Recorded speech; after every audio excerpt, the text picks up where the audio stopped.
Então vejam, o nosso tema é objetos que trazem bênção e maldição. É um capítulo desse livro, o que você precisa saber sobre batalha espiritual. Esse livro foi lançado em 97, na sua primeira edição. Essa edição aqui já é a segunda edição. Então, no livro de 97, vocês não vão achar esse capítulo. Mas nesse aqui está à venda agora, já tem esse capítulo. Então, toda a aula, tudo que a gente vai comentar aqui, é praticamente uma cópia do que está no capítulo desse livro, que tem esse mesmo nome. Objetos que trazem bênção e maldição. Isso era um texto do autor que ele já tinha produzido há muito tempo atrás e ele acabou inserindo no livro. Então, irmãos, o que a gente está vendo aqui é o que está lá, você pode conferir depois, caso queira, né? A Igreja Universal do Reino de Deus, em algum tempo, ela vendia meias ungidas, que tinha o objetivo de abrir caminhos. Pense, você podia calçar as meias que você tinha comprado e você, à medida que você caminhava com elas, seus caminhos eram abertos. Essa é a propaganda na Record, né? Que ficava passando na época. A João Dias era uma das sedes da igreja lá em São Paulo e eles estavam convocando as pessoas. Olha, hoje traga um par de meias para ser consagrado no caminho santo, para abrir os caminhos, às 7 horas da manhã. Então você podia levar sua meia lá, ela era consagrada, ungida, e depois quando você começasse a caminhar, seus caminhos seriam abertos, né? Uma igreja de Belo Horizonte, chamada Igreja Internacional Despertar da Fé, passou um tempo vendendo vassouras a R$1.000, que prometia varrer todo o mal espiritual da casa. Você podia comprar a vassoura, não era muito barata, mas também assim, para varrer todo o mal espiritual, não podia ser um negócio muito barato, né? O benefício é grande, né? Então você pagava R$1.000, mas você teria... Rapaz, e são as fotos das pessoas nos cultos da igreja. Dá para imaginar a quantidade de gente. Agora vejam, por esse valor aqui, por essa quantidade de vassouras, dá para imaginar o valor que foi arrecadado, vendendo cada vassoura dessa a R$1.000. Então a nossa pergunta é, a Bíblia ensina que objetos podem ser usados para abençoar? Qualquer tipo de objeto. Eles podem ser usados para abençoar. Por exemplo, um pastor sério que você conheça, de uma igreja séria, e você ouve uma mensagem, você assiste uma mensagem dele, sei lá, no YouTube, que é o que a gente faz atualmente, né? Quando eu era criança, na realidade, a gente assistia naquela TV de tubo desse tamanho, né? E botava o copo de água em cima da TV, né?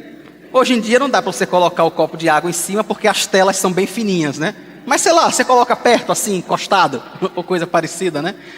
Então digamos que você está ouvindo um sermão sério de uma pessoa, de um homem de Deus que está pregando, teria como de alguma forma a gente fazer isso? Colocar um copo, colocar um objeto, colocar, por exemplo, o livro de matemática do nosso filho, que está em recuperação em matemática, colocar o livro lá encostado na televisão.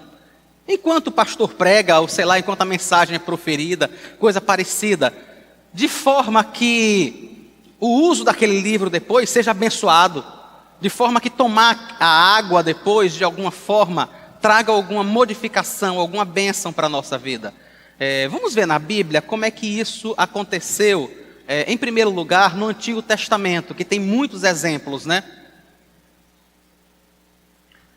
Pelas mãos de Paulo, fazia milagres, e Deus, pelas mãos de Paulo, fazia milagres extraordinários, a ponto de levarem os enfermos lenços e aventais do seu uso pessoal, diante dos quais as enfermidades fugiam das suas vítimas, e os espíritos malignos se retiravam. Não sei se vocês lembram desse texto, né?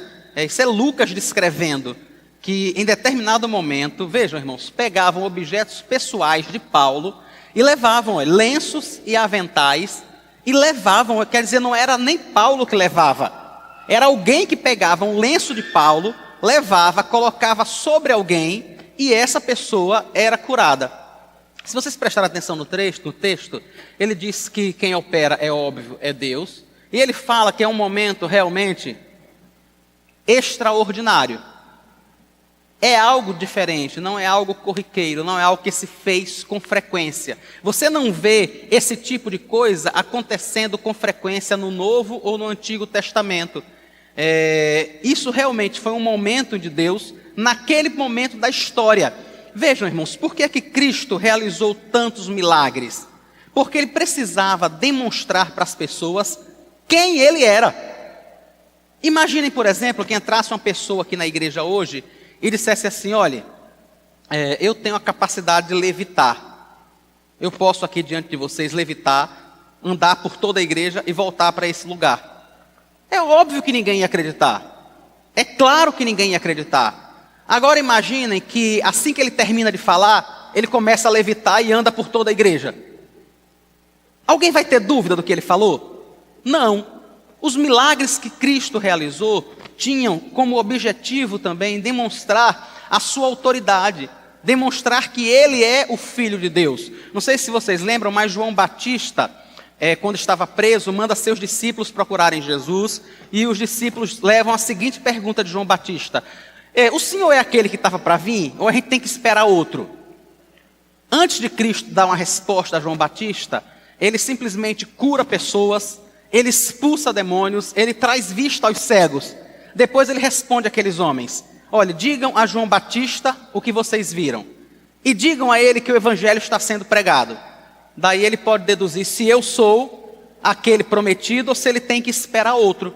Então, naquele momento da igreja, é isso que Cristo está fazendo. Ele está corroborando a quem é a igreja, o povo de Deus. Por isso, de forma extraordinária, Deus faz esse tipo de coisa. Tem muitos textos, eu vou andar um pouquinho mais rápido, não dá para comentar um por um, senão a gente vai levar alguns dias fazendo isso, né?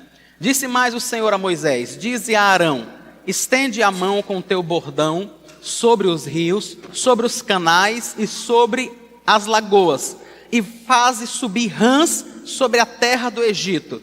Isso é uma daquelas 10 pragas do Egito, né? E tem mais esse objetivo também. Isso é muito interessante. O povo de Israel tinha passado 430 anos no Egito. A ideia do Deus de Abraão, Isaque e Jacó havia se diluído tanto que quase nem existia. Quando Moisés tem um encontro com Deus na sarça, Moisés diz assim: sim, e quem é o Senhor? Vá, me diga aí, eu vou dizer ao povo quem foi que mandou. E ele diz: não, diga às pessoas que eu sou me enviou. Só que Moisés só foi descobrir quem é esse eu sou no decorrer do tempo. Deus opera 10 milagres, 10 maravilhas, para mostrar ao povo dele quem ele era. Inclusive também para mostrar aos egípcios quem é Deus. Então, nesse momento também, é a mesma coisa que Deus está fazendo. E Ele inclusive diz isso a Moisés: eu vou endurecer o coração de Faraó, ele não vai deixar o meu povo sair, para que eu possa mostrar os meus sinais e maravilhas no meio do Egito. Ou seja, Deus está, na realidade, mostrando as credenciais dele para o seu povo. Uma coisa interessante a notar aqui, é que é Deus quem manda Moisés e Arão fazerem isso. Não é uma invenção da cabeça dele. Não é uma coisa que Moisés deitou, acordou e disse assim: rapaz, eu tenho que fazer alguma coisa para que Faraó entenda, para que Faraó perceba que foi realmente Deus que me enviou. Espera aí, eu vou fazer esse negócio se transformar numa serpente. Eu vou fazer com que saiam rãs do rio. Eu vou fazer com que a areia da terra, o pó, se transforme em piolhos. Isso não foi algo da cabeça de Moisés. Foi Deus quem mandou. Percebem que é Deus que manda? É Deus quem diz: Moisés, converse com Arão e diga a ele que estenda o bordão sobre os rios. Então é Deus quem na realidade está demonstrando aos egípcios e ao seu povo quem ele é. E a ideia é de Deus, é Deus que propõe o milagre que ele vai realizar. Deus não está aqui, irmãos, marcando uma noite de milagres. Ele não está marcando o culto da cura ou coisa parecida. Ele está, na realidade, dando uma orientação direta a Moisés. Não foi alguém, não foi Moisés, não foi Arão que inventou isso. O próximo texto, ele faz a mesma coisa. Disse o Senhor a Moisés: dize a Arão, estende o teu bordão e fere o pó da terra, para que se torne em piolhos por toda a terra do Egito. Vejam que mais uma vez é o Senhor quem faz isso. É o Senhor quem propõe.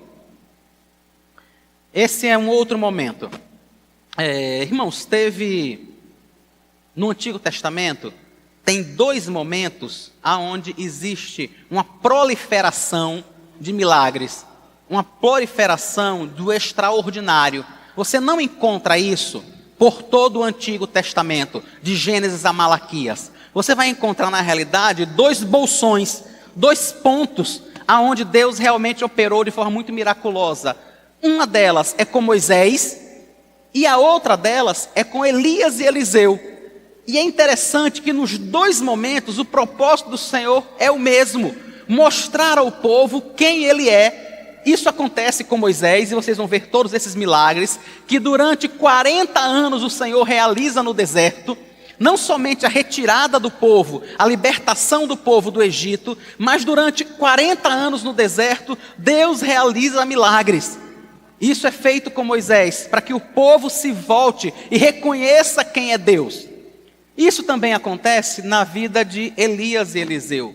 É um momento em que o povo realmente está desviado. Não sei se vocês lembram da oração de Elias, quando ele está fugindo de Jezabel, né? Ele diz: Senhor, Jezabel na realidade matou os teus profetas, só eu fiquei. Veja a impressão que ele tem. A apostasia era tão grande, o povo estava tão desviado, estava tão afastado de Deus, que Elias tinha a impressão de que só ele estava servindo a Deus. E aí Deus diz: não, Elias, ainda tem mais 7.000 joelhos que não se dobraram diante de Baal. Agora vejam, irmãos, o que são 7.000 pessoas diante de 2, 3 milhões que era a população de Israel naquele período? Dá para imaginar o momento de apostasia que aquele povo vivia? O quanto a nação estava desviada? Então Deus usa Elias e Deus usa Eliseu, realmente realizando muitos milagres, e muitas pessoas se voltam e percebem, no Monte Carmelo, quando Elias ora, ele diz assim: Senhor, mande fogo do céu, que estas pessoas saibam quem é o Senhor, que só o Senhor é Deus e que eu sou o teu profeta. Percebem o porquê desses milagres? O que é que está acontecendo? Então, acontece isso na vida de Elias e Eliseu. Então, Elias tomou o seu manto, enrolou e feriu as águas, as quais se dividiram para os 2 lados, e passaram ambos em seco.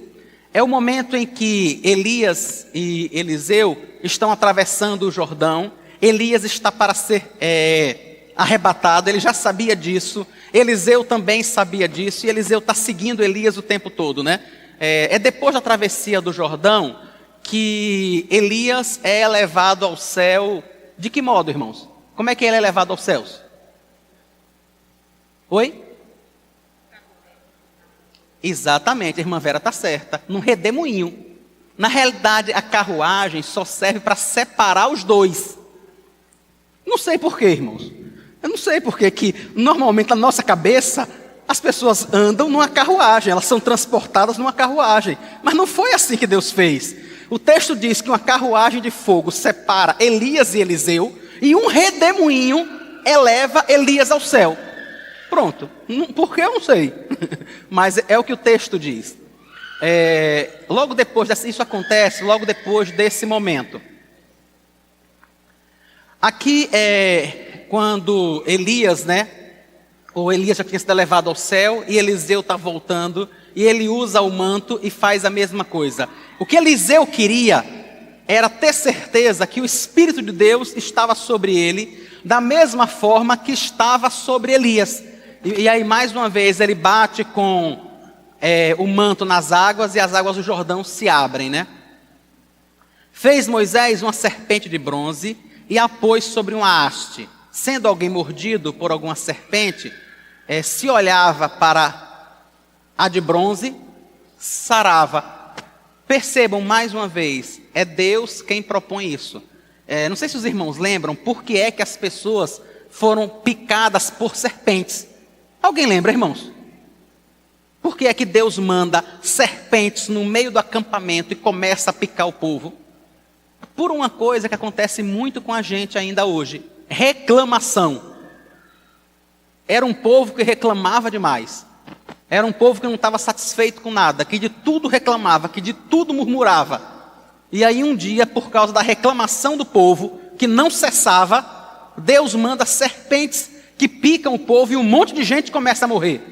Aí o povo se arrepende do seu pecado e fala com Moisés: Moisés, ore a Deus, por favor. Moisés ora ao Senhor e Deus diz assim: olha, faça uma serpente de bronze, coloque no meio do arraial, e as pessoas que olharem para aquela serpente, elas serão curadas. Aquelas pessoas que com fé olharem para aquela serpente, elas serão curadas.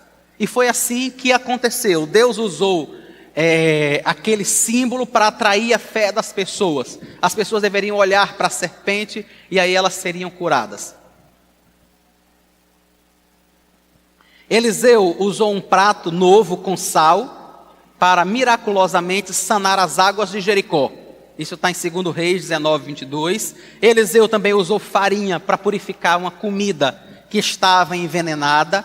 Irmãos, se vocês quiserem ver isso com mais calma, só é você colocar na internet objetos que trazem bênção e maldição, que vai aparecer o texto com todo esse texto aqui. Eu só fiz copiar e colar aqui. Não foi outra coisa não. Então vocês vão achar tudo lá exatamente como está aqui. O bordão de Eliseu era usado para realizar milagres, e os ossos de Eliseu ressuscitaram um morto. Uma mulher foi curada ao tocar a roupa de Jesus, e Jesus usou saliva para curar cegos. Algumas observações importantes sobre esses eventos. Então, sim, eu queria mostrar primeiro a vocês que Deus fez isso na Bíblia. Deus realmente, em algum momento, Ele usou objetos para trazer a sua bênção. Mas o que é que nós precisamos notar e quais são as diferenças daquilo que acontece hoje, em especial nessas igrejas pentecostais e neopentecostais, né? O uso do objeto limitou-se ao momento do milagre. Aquele objeto não ficou realizando milagres constantemente. Isso não aconteceu. Quando Eliseu faz o machado flutuar por causa de uma madeira, ninguém foi lá pegar aquela madeira e depois ficou com ela usando para fazer outros milagres em outros momentos quaisquer. Depois que as pessoas olharam para aquela serpente de bronze e foram curadas, aquilo não permaneceu sempre. Não era toda vez que uma pessoa tinha uma doença ou era picada por qualquer serpente que a pessoa poderia olhar para aquela serpente de bronze e ficar curada. Deus estabeleceu aquele momento para a realização do milagre. E foi só ali. Para a realização daquela coisa extraordinária, através daquele objeto que o próprio Deus mandou fazer. Então entendam, em primeiro lugar, foi Deus quem mandou fazer. Não para trazer glória a homem algum, mas para trazer glória ao próprio Deus.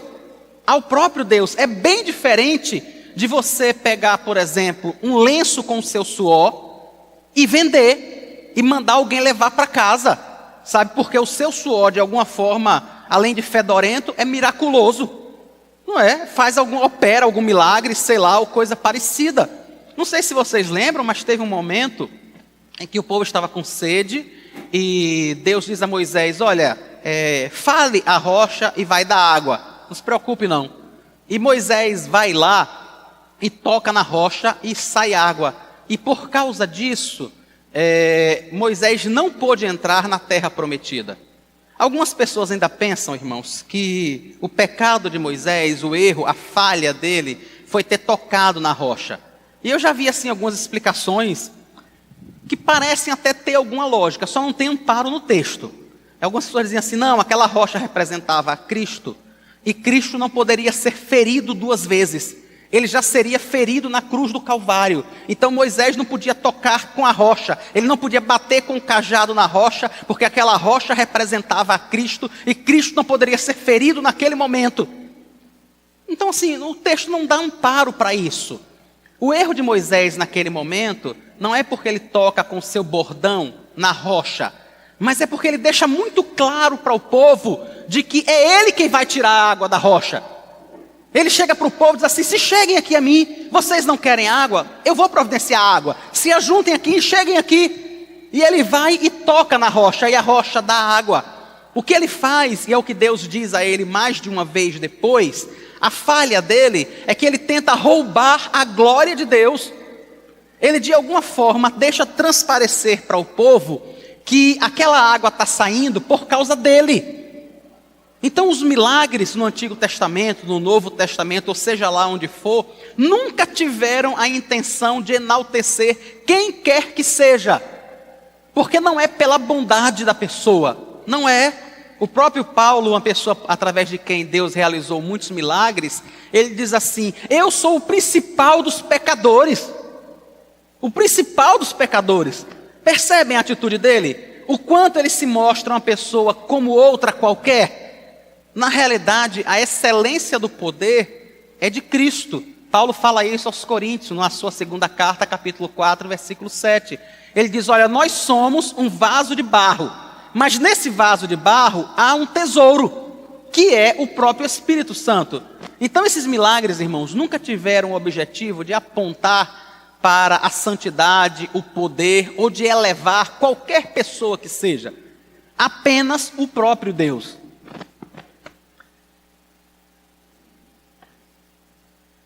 Os objetos estavam ligados às pessoas dos homens de Deus. Alguns dos objetos usados eram coisas pessoais do homem de Deus, como Elias, o bordão de Eliseu, as vestes de Jesus, os lenços e aventais de Paulo. E até a sombra de Pedro. Não sei se vocês lembram disso em Atos, né? Até a sombra de Pedro, quando Pedro passa caminhando, as pessoas olhavam a posição do sol e colocavam os doentes em determinada posição, que quando Pedro passasse, a sombra dele tocando naquelas pessoas traria cura. É interessante, irmãos, que esta cura não é operada sem fé. Não é operada sem fé. As pessoas não eram curadas apenas porque era o lenço de Paulo, apenas porque era a sombra de Pedro, mas elas precisavam confiar em Deus. Elas precisavam acreditar em Deus, porque quem cura não é a sombra de Pedro, não é o lenço de Paulo. Quem cura é Deus, não é o objeto. Quem cura é Deus. E Deus curava aquelas pessoas que acreditavam nele, que colocavam a sua confiança nele. Então esses objetos eram objetos ligados àquelas pessoas e que Deus usa em um determinado momento e ponto. Isso não continua a acontecer o tempo todo. Se continuasse, irmãos, seria muito provável que ainda hoje lenços e aventais de Paulo estivessem rodando em algum lugar. Não, imagine se os lenços de Paulo continuassem a curar. Imaginem se aquela serpente continuasse a curar. E que ela estivesse aqui no fundo da igreja. A gente ia levar lá para o João Alves. A gente pegava a serpente, levava lá para o João Alves, botava lá naquela ala vermelha, né? Fincava ela lá no meio e dizia: olha, podem olhar para aqui. Quem olhar para aqui, vai olhar, levantar e vai embora. Essas coisas não continuaram a acontecer, sabe? Não da forma que as pessoas fazem hoje, né? Nenhum dos objetos empregados foi ungido ou abençoado. Isso não é interessante? Ninguém fez uma sessão, irmãos, de unção da serpente de bronze. A Bíblia não fala de Paulo chamando outros apóstolos ou a igreja para impor as mãos sobre os seus aventais, sobre os seus lenços, para que isso fosse ungido, para que tivesse algum poder, para que fosse fluidificado de alguma forma, e a partir daí passasse a abençoar as pessoas. Isso não aconteceu. Foi Deus quem disse: faça isso ou faça aquilo, e pronto. E a coisa simplesmente foi feita. Não é como hoje, né? Hoje você tem que comprar uma meia que foi ungida, um saco do sal que veio lá do Mar Morto, a areia que veio do Jordão, ou sei lá, coisa parecida, né? Quando não, as próprias pessoas são ungidas, ou coisa parecida. Não tem isso na Bíblia. Em nenhum momento na Bíblia é registrado que o cajado de Moisés foi ungido, ou que a capa de Eliseu foi ungida de alguma forma. Isso não acontece. Então, irmãos, biblicamente a gente não consegue encontrar amparo para entender que objetos podem ser usados para trazer qualquer tipo de bênção. Talvez você possa dizer assim: pastor, e os elementos da ceia? E o pão da ceia? O vinho. Quando eu estava na Assembleia, não sei se ainda é feito assim hoje, né? Tem muito tempo, eu saí da Assembleia no comecinho de 97, final de 96, começo de 97. Na Assembleia, após a ceia, a primeira coisa que um diácono que já estava preparado para isso fazia, era recolher o vinho e o pão que sobrou para enterrar. Porque existe o entendimento de que quando você ora pelos elementos, eles adquirem algo de diferente. Eles não são mais objetos exatamente como eram antes. E por isso eles eram enterrados. Nós não fazemos isso, porque nós entendemos que na realidade o objeto realmente ele é separado do seu uso comum para um uso diferenciado no momento em que isso é realizado. Ele é pão da ceia, ele representa o corpo de Cristo, enquanto a igreja está reunida, fazendo isso da forma adequada. Porque ainda tem isso. Se for feito de forma inadequada, ele nem representa, nem naquele momento. Lembram que Paulo diz isso aos coríntios? Eles estavam se reunindo nas casas para fazer a ceia, e aí comiam, até ficar com a barriga desse tamanho, bebiam até ficarem bêbados, e achavam que isso era a ceia do Senhor. E Paulo escreve para eles e diz, isso não é a ceia. Isso não se parece em nada com a ceia do Senhor. Então mesmo quando isso é feito de forma inadequada, nem naquele momento o pão e o vinho representam o corpo de Cristo. Nem naquele momento. Mas quando isso é feito da forma que a Bíblia orienta, da forma que Paulo passa a orientar os coríntios, né? E ele diz assim, irmãos, eu recebi do Senhor o que também vos entreguei. E aí ele passa a ensinar. Quando é feito dessa forma, nós oramos pelos elementos. E sim, eles representam o corpo e o sangue de Cristo. Naquele momento. E outra coisa, irmãos. O que nos abençoa não é o pão da ceia. O que nos abençoa não é o vinho, mas é o próprio Deus. Ele nos abençoa porque nós estamos cumprindo uma ordenança estabelecida por Ele. Ele estabeleceu que nós deveríamos fazer isto até a sua vinda. E é isso que nós estamos fazendo. Então nós estamos sendo abençoados porque nós estamos atendendo à voz do Senhor. É o que diz Levítico 26, é o que diz em Deuteronômio 28. Se a gente atentamente ouvir a voz do Senhor, nós seremos abençoados. É isso que nós estamos fazendo, é Deus quem nos abençoa. Então quem nos abençoa não é o pão, quem nos abençoa não é o vinho, quem nos abençoa é o próprio Senhor. Por que você comeu o pão? Por que não? Porque você está sendo obediente ao Senhor. Não é exatamente porque você está comendo o pão, mas é porque você está comendo esse pão em obediência, em temor, em santidade. É por isso que nós somos abençoados, não é porque há algum poder no pão. Deu para entender até aí? Nenhuma dúvida? Então tá. Então vamos seguir. E o outro lado, né? A Bíblia ensina que objetos podem ser usados para nos amaldiçoar. Por exemplo, esse tipo de coisa.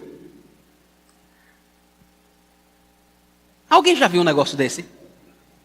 Então, lá no TRT, ali nas imediações do TRT, tem uma encruzilhada ali, que deve ser a encruzilhada mais poderosa que tem no estado. Porque, rapaz, é sério, fazem uns despachos ali. Outro dia fizeram um tão grande, que foi preciso os caminhões da prefeitura e aquela pá mecânica para recolher a quantidade de cabeça de gado e de bode, de cabrito. Sério, foi até filmado o negócio. Imenso. Então, por exemplo, digamos que você ganha um brinco de presente. Alguém te dá um brinco de presente. E você não sabe, mas esse brinco que a pessoa lhe deu foi porque alguém fez um despacho numa encruzilhada, numa esquina perto da casa dela. Ela passou, viu aquele brinco lá na macumba, achou o negócio bonitinho demais e pegou. E resolveu lhe dar de presente. veja, você não sabe disso. Você não tem noção do que aconteceu, né? Se aquele brinco foi comprado numa joalheria, se foi comprado no shopping, ou seja lá aonde foi. Então a pergunta é: você vai ser amaldiçoado de alguma forma? Sabe, tem alguma coisa que possa lhe acontecer porque você está usando aquele brinco? Ou, por exemplo, se você tiver um quadro desse em casa. Alguém lembra desse quadro? Alguém lembra dele? Então, acho que a galera assim, com um pouquinho mais de idade, lembra desse quadro. Esse quadro, irmãos, era muito, muito comum há 1 milhão de anos atrás. Você via muito esses quadros nas casas. Até que começou a se difundir nas igrejas que esse quadro era fruto de um pacto com o capeta, com o diabo, do Satanás, de alguém de não sei onde. E que se você virasse esse quadro, se você pegasse ele e botasse deitado, essa roupa iria se transformar em um lobo e o menino estaria sendo engolido pelo devorador. Por isso, a feição triste dele, porque ele está sendo engolido por um lobo devorador.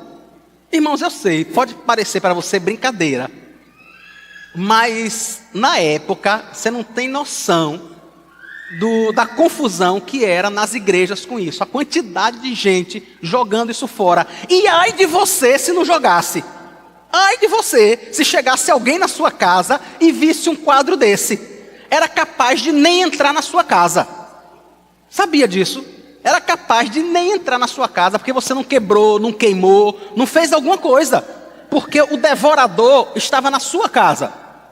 E um pouco mais recentemente, é o tal do fofão, né?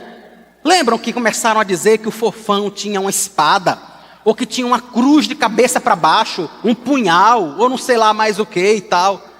Então veja, você vai na loja e compra um fofão com um punhal dentro, seja lá o que for. Você não sabe que tem esse troço lá dentro. E dá de presente a seu filho, e seu filho começa a brincar com esse negócio. Ele de alguma forma vai ser amaldiçoado por causa disso, sabe? Ou você vai de alguma forma sofrer porque está usando alguma coisa que veio de um despacho, que veio da macumba ou coisa parecida. Não, irmãos, não tem como. Em especial porque a Bíblia em nenhum momento aponta que demônios possam habitar em coisas. Demônios não habitam em coisas. Irmãos, na realidade, nem demônios e nem espírito algum habita em coisas. Os demônios podem entrar no corpo de pessoas. Não tem demônios morando na casca da árvore. O demônio que está morando no poste, na vaca, ou seja lá onde raio for que ele esteja morando. Biblicamente isso não existe. Demônios não habitam em coisas alguma, sabe? Não habitam em objetos inanimados, né? Uma outra pergunta que fica... Peraí, Denise, deixa eu...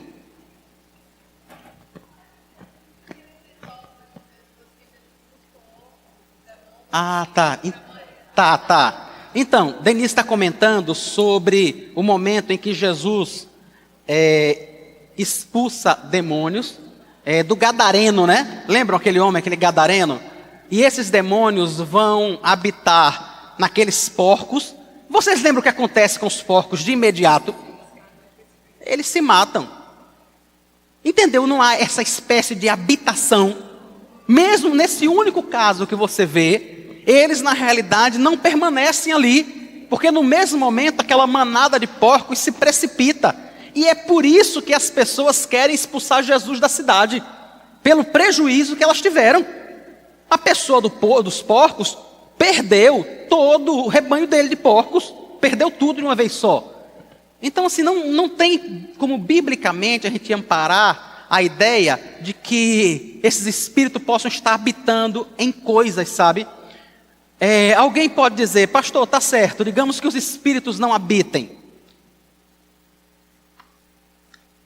Mas quando você faz isso, você está abrindo uma brecha para a atuação do diabo, você está dando legitimidade para que o diabo atue na sua vida, para que faça alguma coisa na sua casa? Depende. Aí depende. Então vamos tratar isso com 2 pontos separados. Primeiro, quando alguém pega uma Bíblia, uma pessoa que não conhece a Deus, uma pessoa que não serve a Deus, e que não tem o temor do Senhor, quando essa pessoa pega essa Bíblia que você deu de presente, e ela leva para casa, e ela bota no guarda-roupa, guardadinha lá para não estragar, de alguma forma, ela abre uma porta para o Espírito Santo mudar a vida dela. Será que isso acontece? Você deu uma Bíblia de presente a alguém, e aí essa pessoa pega essa Bíblia e guarda, ou deixa na mala do carro, ou leva para o trabalho. A Bíblia é a palavra de Deus, não é? Então, por ser a palavra de Deus, de alguma forma, essa pessoa está abrindo alguma porta para o Espírito Santo mudar a vida dela. Ela está dando alguma legitimidade para o Espírito Santo transformar o coração dela, porque ela pegou por educação a Bíblia que você deu de presente a ela? Claro que não, né? Ninguém em sã consciência diria uma coisa dessa. Agora me diga, por que o contrário é verdade? Por que as pessoas acreditam que o contrário é verdade? Sabe? Que se você ganhar um quadro daquele, ou sei lá, ou qualquer outro objeto desse, que por algum acaso possa ter sido amaldiçoado, ou de um pacto com alguém, sei lá o quê, isso possa, na realidade, afetar negativamente a sua vida. Também não pode, irmãos. Agora tem uma diferença. A relação que você tem com esse objeto. Uma coisa é você ter recebido esse objeto. Outra coisa é você depositar fé nele. Outra coisa é você ter alguma espécie de relação religiosa com esse objeto. Aí é outra coisa. Por exemplo, irmãos, eu não estou dizendo que ninguém deva ter uma estátua de quem quer que seja em casa, não. Mas digamos que uma pessoa te dá uma estátua de Santa Bárbara, ou de qualquer outro santo desse, e você pega esse negócio e leva para casa. Você vai ser amaldiçoado porque a estátua de Santa Bárbara está na sua casa? Não. Não tem porquê. Entendam, não estou mandando ninguém comprar uma estátua de Santa Bárbara ou de seja lá quem for, viu? Não estou dizendo isso. O que eu estou lhe dizendo é que o simples fato de você ter um objeto desse na sua casa não vai trazer nenhuma espécie de maldição para você. Agora, se você se relaciona de forma religiosa com esse objeto, aí é outra coisa. Aí é bem diferente. Paulo, inclusive, chega a dizer que não são aos objetos que você está adorando ou fazendo orações, mas aos demônios. A diferença está na sua relação com esse objeto. Tá, então porque a estátua não vai trazer nenhum mal para mim?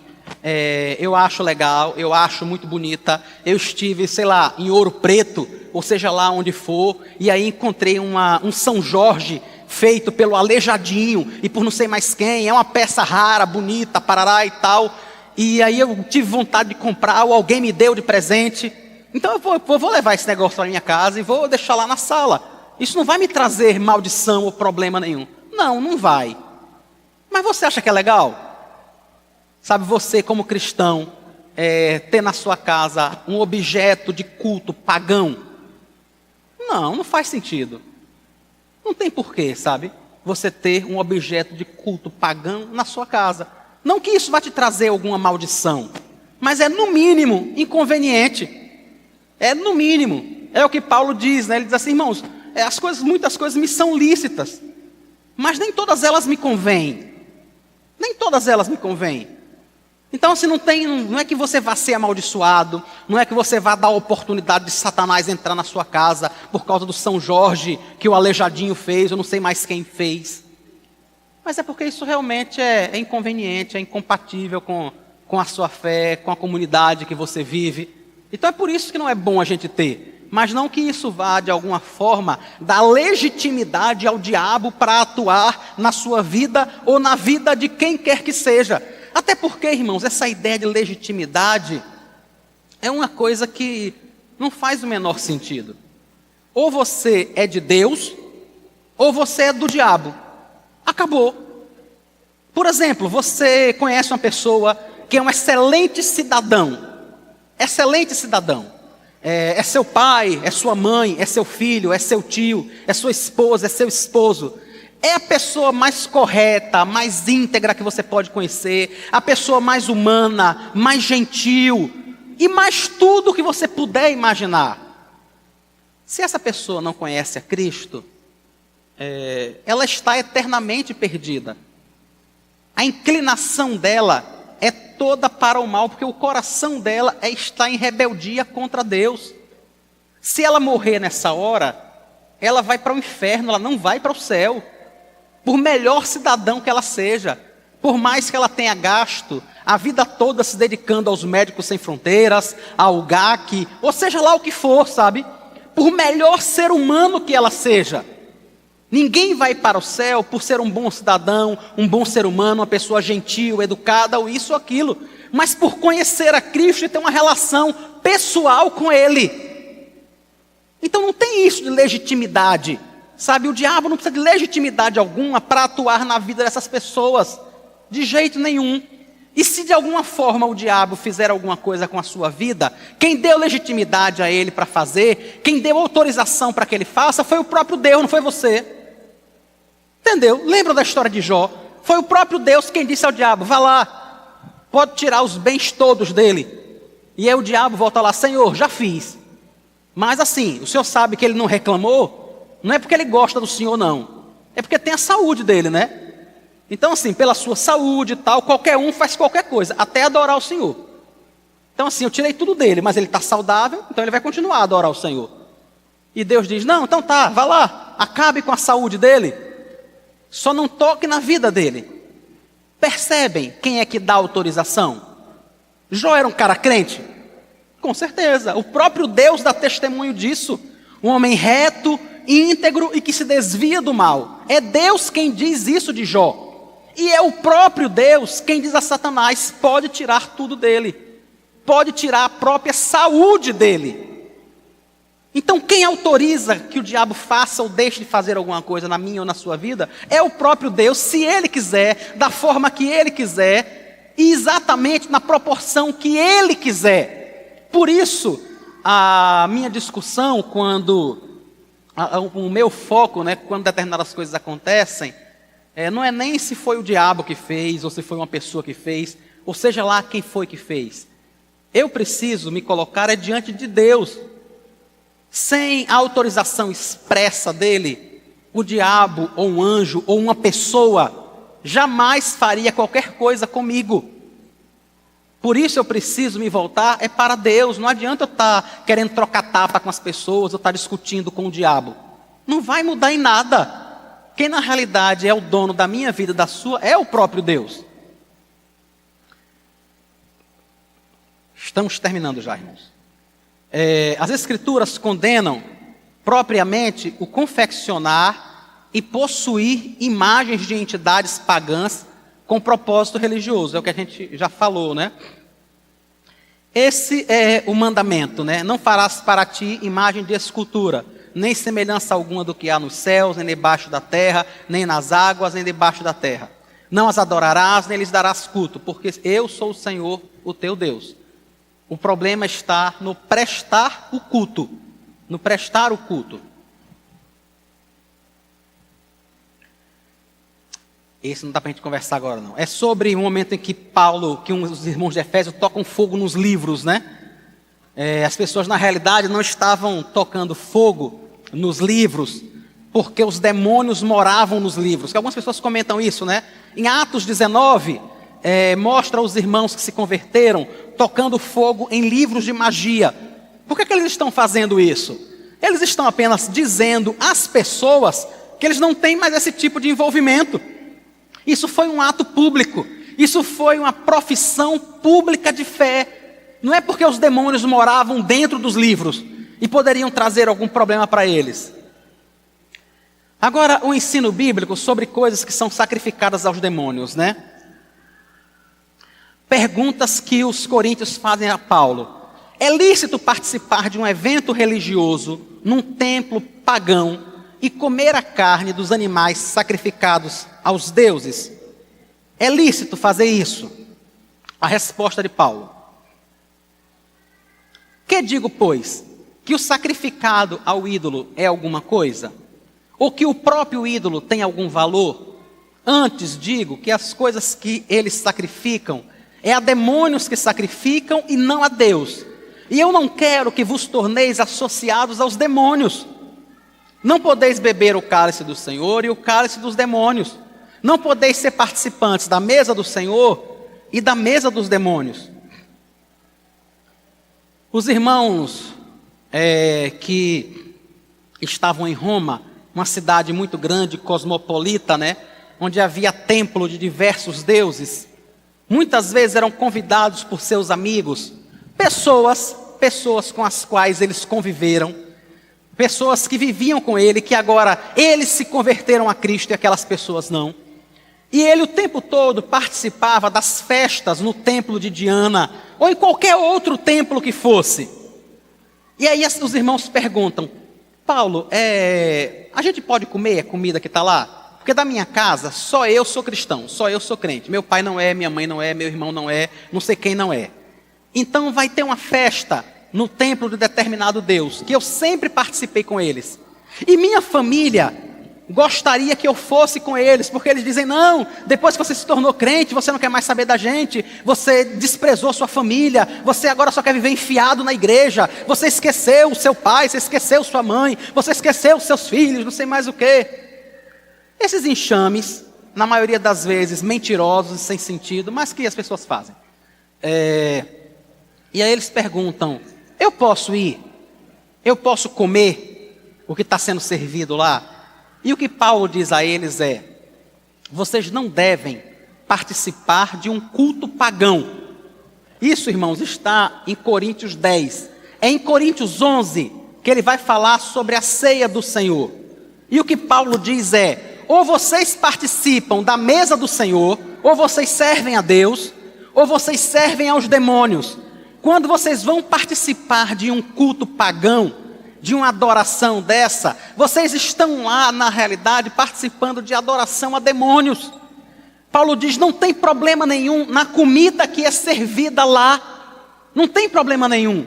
Por exemplo, uma pessoa que ainda não é cristã, que não é membro aqui da igreja, ela vem aqui para a igreja participar de um café com a gente. Ela vai ser abençoada porque comeu a comida daqui da igreja? Me diga aí, uma criança que não conhece a Cristo, que não é ensinada no temor do Senhor, ela está lá atrás participando da aula. No final da aula, ela come um lanchinho com as crianças lá atrás. Ela vai ser abençoada porque comeu esse lanchinho? Entenderam que não vão? É isso que Paulo diz aos irmãos: se você comer a comida lá no templo de um Deus pagão, a comida não vai lhe fazer mal, porque não tem poder nenhum nessa comida para lhe fazer mal. O que faz mal é você estar lá. Isso é um culto pagão. Isso é um culto a demônios, é o que Paulo diz. Eles não estão adorando a Deus, eles não estão adorando a ídolo, porque o ídolo nem existe. O que eles estão fazendo é adorando a demônios, e vocês não podem e não devem participar de cultos a demônios. Por quê? Porque, como nós lemos agora no 2º mandamento, ele diz que somente ao Senhor nosso Deus nós podemos prestar culto. Entenderam, irmãos? Por que é que a gente não deve participar de uma festa dessa? Por que é que a gente não deve se envolver num culto pagão? Não é por causa da comida. Ailton, você pega aqui o microfone, já você leva. Não é porque a gente não deva comer a comida, ou porque tem algum demônio na comida, ou porque a comida vai trazer alguma espécie de maldição, mas é porque, na realidade, você vai estar participando de um culto a demônios. E o 2º mandamento diz que eu e você não podemos adorar nem a demônios, nem a nossos filhos, nem aos nossos bens, nem ao nosso descanso, nem a nós mesmos. devemos adorar somente a Deus. Adorar somente a Deus. Ailton. Então, baseado nisso, se a gente levar em conta o segundo mandamento e levando em conta que dentro da igreja romana existem aqueles ídolos todos, aos quais eles dizem que não prestam culto, mas que na verdade a gente sabe que prestam cultos. A minha ida a uma igreja católica romana para participar, assistir uma missa, sei lá, isso caracteriza também algo que desagrada ao Senhor, ainda que seja dentro de cunho social, participar de um casamento de um amigo, batizado de alguma criança, tipo de coisa? Irmãos, a igreja católica é considerada uma igreja cristã, né?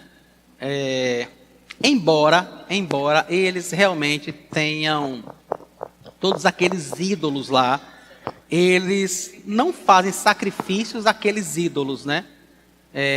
No geral, as missas não são feitas para adoração àqueles ídolos. As missas não são feitas para adoração àqueles ídolos.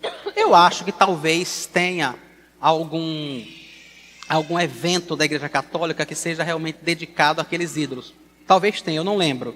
Eu realmente não lembro. Mas, no geral, as missas não são feitas para adoração àqueles ídolos.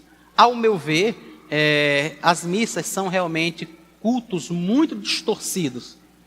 Muito distorcidos. Não mais distorcidos do que aqueles que a gente vê na 8ª igreja de Belo Horizonte, por exemplo. Onde os irmãos durante um culto, eu estou falando da igreja presbiteriana, né? Onde os irmãos durante um culto ficam acendendo os negocinhos com tudo escuro e pulam e sapateiam e não sei mais o que e tal, e tal, e tal. Então, para mim, na igreja católica, o culto não é mais distorcido do que um negócio desse. Ou do que muito do que acontece em igrejas evangélicas mesmo, sabe? Que, no fim, de verdade, não são cultos bíblicos. Eu não iria, por exemplo, a um centro de macumba por dinheiro nenhum do mundo.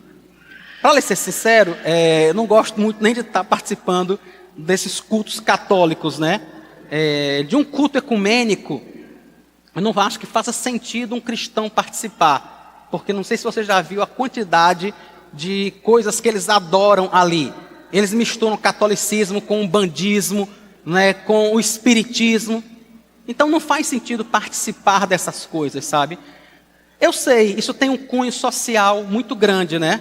Às vezes é difícil você dizer, por exemplo, para uma amiga sua, para um amigo, para seu filho, ou para o seu esposo, sei lá, que vai ter um culto espírita na formatura dele, e você dizer assim, olha, eu não posso ir.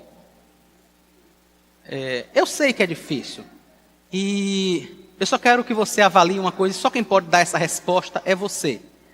A quem você realmente teme. E a quem você realmente pretende agradar neste momento. Se ao seu esposo ou a Deus. O que você vai fazer com isso é uma questão entre você e Deus. Tá, Andréa? Eu sempre fui criada na fé reformada, né? Então, sou neta de presbítero. E tem duas... É uma presbiteriana de 4 costados. Já pensou? Coisa assim, né? Mas o bom é que houve a conversão, né? Não adianta ser... Desses costados todos, né? Se não houve a conversão. Então, eu tenho 2 coisas, Eduardo, que me deixam muito preocupada. Primeiro, eu fui há uns 4 anos atrás, eu assisti um culto presbiteriano. Assim, é porque eu acho que a gente que é doutrinada na reforma, a gente fica muito assim, também receosa um pouco de tudo do que vê, né? Primeiro, o meu avô sempre me ensinou e eu sempre aprendi que a unção com a mão direita de um pastor, de um presbítero, é algo muito sério. E deve ser feito em um momento muito sério, de bênção muito sério. Então, eu me preocupo muito quando eu vejo hoje assim, vem aqui para frente que a gente vai ungir. Assim, eu fico... Não é com a unção, não é com a mão direita.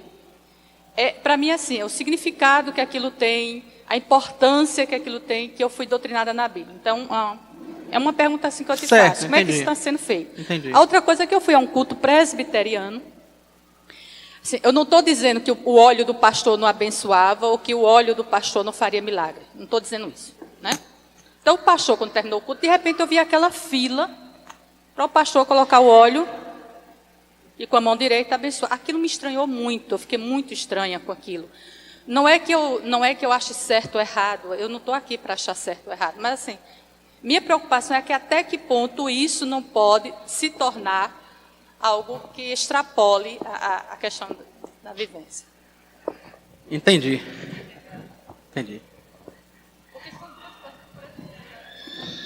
Irmãos, já são 15 para as 12. O que é que a gente faz, hein? Vamos? Oi? Eu não ouvi, Ailton. Na semana que vem a gente continua, né? Tá, deixa eu ver se eu consigo responder a Andréia. Porque ali também já terminou. Não tem mais muita coisa para discutir, não. Termina aí mesmo. Deixa eu só ver se eu consigo responder isso de Andréia rapidinho. Vejam, na igreja presbiteriana, a constituição da igreja estabeleceu algumas coisas que eles chamam de atos pastorais, que é a ceia do Senhor, o batismo e a bênção. Isso é uma organização eclesial. Isso não é algo que a Bíblia manda fazer. Biblicamente, não é só o pastor quem possa abençoar, quem possa batizar ou quem possa servir a ceia.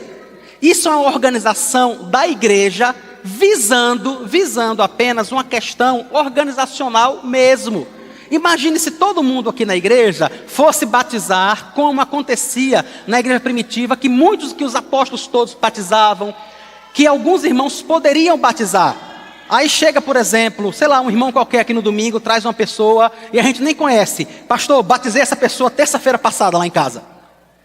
Então, por uma questão apenas administrativa, a igreja presbiteriana estabeleceu algumas coisas que ele chama de atos pastorais.